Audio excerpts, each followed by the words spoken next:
I was summoned at the third stroke of the palace clock, the hour when honest men sleep, and only the dying keep vigil. Don Tomas, mayordomo of the Queen Regent, found me still in my nightshirt, the candle on my workbench guttering like a soul in pain. He spoke no pleasantries, he merely held up the seal of Maria Cristina, still warm from the wax, and I understood that the king, though already 3 hours dead, still required service. My boots were unlaced. I laced them as I walked, following the lantern along corridors that smelled of lilies gone sour and incense too long burning. The Guardia Civil snapped their halberds to attention, their faces grey in the torchlight, and the door to the royal bedchamber opened with the sigh of old hinges, remembering every grief they have ever borne. Inside, the chamber was a cavern of velvet and incense. Tall candelabra threw back the glare of beeswax from polished silver, and the air itself seemed to sweat. Maria Cristina stood at the foot of the catafalque, black veil thrown back like a widow's banner, her face streaked with the salt of tears and powder. She said nothing. She simply lifted the sheet. I saw what she wished me to see, and felt my stomach turn over. Even in death, Ferdinand VII preserved the power to shock. The face was sunken, the famous Bourbon nose sharp as a blade above the blue lips, the cheeks hollowed by 30 years of gluttony and rage. Yet it was the lower part that commanded the eye. Nature, or centuries of cousin marriage, had played a joke of cosmic cruelty. From the pale groin rose a monstrous excrescence, swollen and livid, the color of old ivory veined with purple. 10 inches measured along the dorsal curve, 15 at arousal, and at the glans a bulbous head like a clenched fist. Around the shaft clustered cartilaginous excrescences, knurls and ridges that no anatomist of Alcalá had ever named. It lay now flaccid, yet still arrogant, as though death itself had not dared to diminish it. I had known the boy when he was still a prince.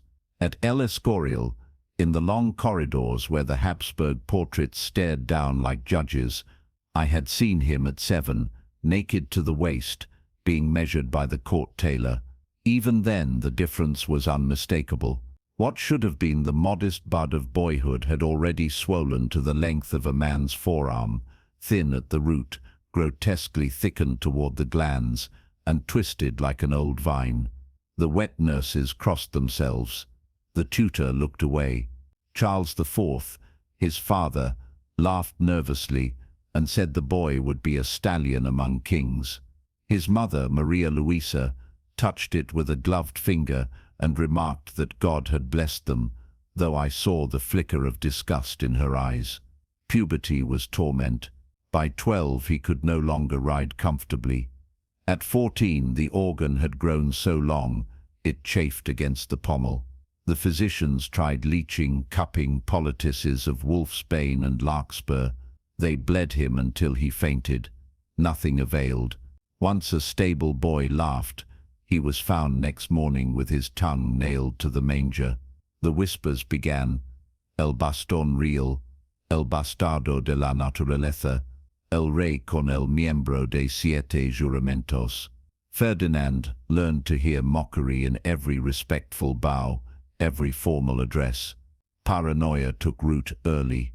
At 16, the thing measured 12 inches at rest, 15 at arousal, and the curve had grown so pronounced that it resembled a scimitar.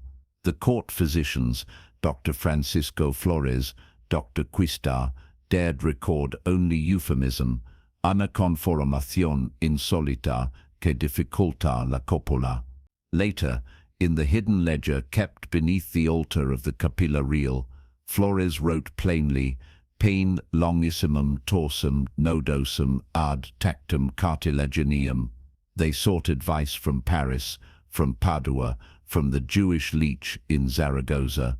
All returned the same verdict. Nature had made a mistake, and nature alone must bear it. The first marriage was arranged when he was 18, a diplomatic necessity to bind Naples to Spain. Maria Antonia of the Two Sicilies arrived at Aranjuez in October 1802, a bride of 17, rosy and trembling. The wedding night was prepared like a siege, cushions stuffed with swan down and whalebone, oils of almond and opium, leather straps to hold her steady.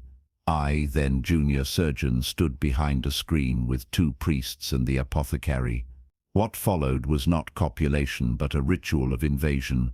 The princess screamed until her voice cracked. Blood soaked the linen like a battlefield dressing. For 3 nights the same scene replayed. By the 4th she could not walk. By the 7th she begged laudanum to quiet the pain and the memory. A pregnancy announced in spring 1804 ended in miscarriage at 4 months. The womb, stretched beyond nature, could not retain its burden, wrote Flores. A second conception in 1805 reached the 7th month before the child, a boy, slipped stillborn, its skull deformed from compression. Maria Antonia dwindled to a wraith, dosing herself nightly with tincture of poppy. On the 20th of May 1807 she died, officially of fibra nerviosa, unofficially of despair. Ferdinand ordered her heart removed and placed in a reliquary of rock crystal. The rest was buried at El Escorial before dawn. He wept, but the court noted that his tears were less for the girl than for his thwarted line. The second marriage was arranged in 1816 to Maria Isabel of Portugal, 19, plump, pious. She arrived with her own physician, Dr. Klein of Saxony, and a trunk of contrivances, ivory dilators, India rubber sheaths, a saddle-shaped bolster said to be copied from Chinese drawings. These served only to prolong the agony. After the wedding night, Maria Isabel's ladies found her curled like a hedgehog, whimpering. Within 6 months her hair fell out in clumps. Within a year she weighed less than a child. She miscarried at 12 weeks and bled to death before the midwife could arrive. Ferdinand wept again, and again commissioned a death mask, which he kept on his bedside table.